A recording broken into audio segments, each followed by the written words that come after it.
اهلا بيكم في فيديو جديد على قناة توب 5. واللي اول مرة يشوفنا، احنا قناة متخصصة في ترشيحات الافلام. اشترك فيها وفعل الجرس واستنى كل جديد. الصراحة عجبتني اوي فكرة حفلة يوم الدموع اللي كانت معمولة في جدة الاسبوع اللي فات.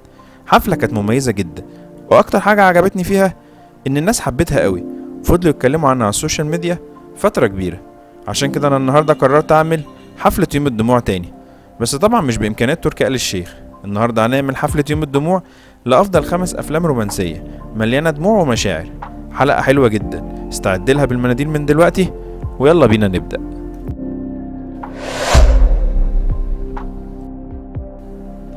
فيلم من إنتاج نتفليكس سنة 2018، بيحكي عن أبي وسام، أصحاب جدا وإن هما عندهم 7 سنين. الصداقة كملت معاهم لحد ما كبروا واتجوزوا، وكانت حياتهم جميلة جدا. هما أصلا مش عايزين من الدنيا أكتر من اللي هما فيه، لحد ما هيجي يوم وحياتهم هتتقلب لما ابي بتتعب شويه وسام بياخدها ويروح للدكتور. كانوا فرحانين جدا لانها كانت حاسه انها حامل، بس للاسف التشخيص ما كانش طفل في المعده، كان سرطان في المعده، وقدامها في الدنيا ايام قليله جدا.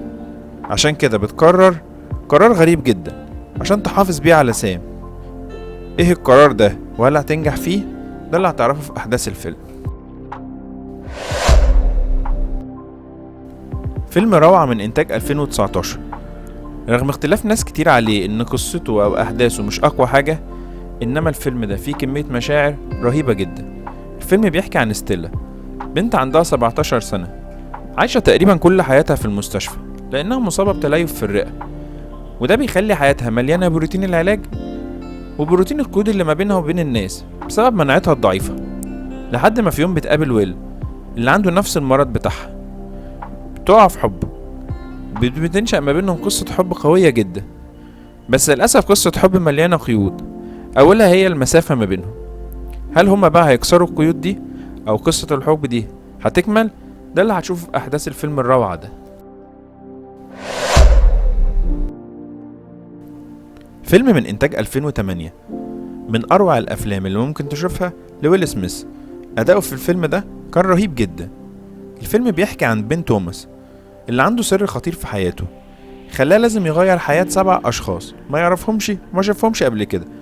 قراره اللي خطط له لفترة كبيرة بالبحث عن الناس دي اللي هيغير حياتهم المرضية كان قرار من وجهة نظره مفيش فيه رجعة، لحد ما هيجي في يوم ويقع في حب واحدة من ال7 حالات دي اللي قرر ان هو يغير حياته. هو في نص الطريق دلوقتي، يا ترى هيكمل خطته؟ وايه اصلا السر اللي مخبيه عن الناس كل ده؟ ده اللي هتعرفه في احداث الفيلم الرهيب ده. لو ما شفتوش لازم تشوفه.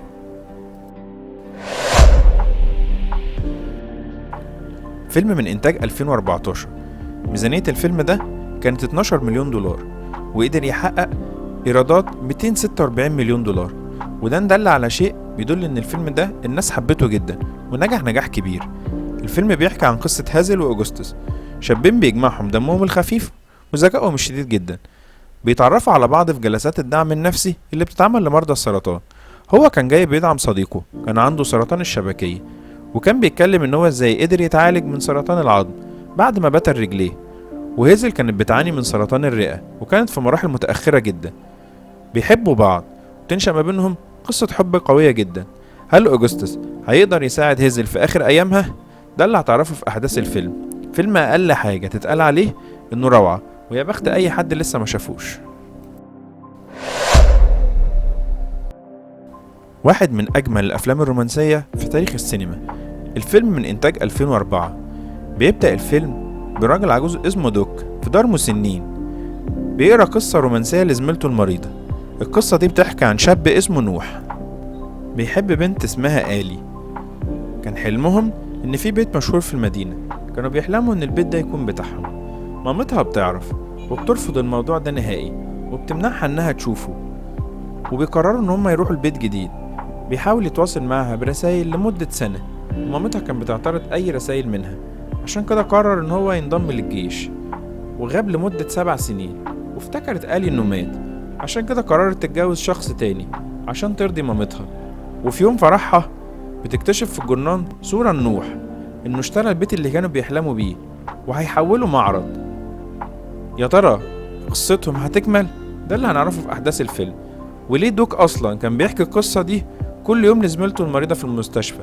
ده برضه هنعرفه في احداث الفيلم الروعة ده اللي يستحقه بكل جدارة ان يكون هو المركز الاول. لو ترشيحاتنا عجبتكم اعمل لايك للفيديو واكتب لنا رأيك في الكومنتات، ولو لسه مش مشترك في القناة اشترك وفعل الجرس واستنى كل جديد.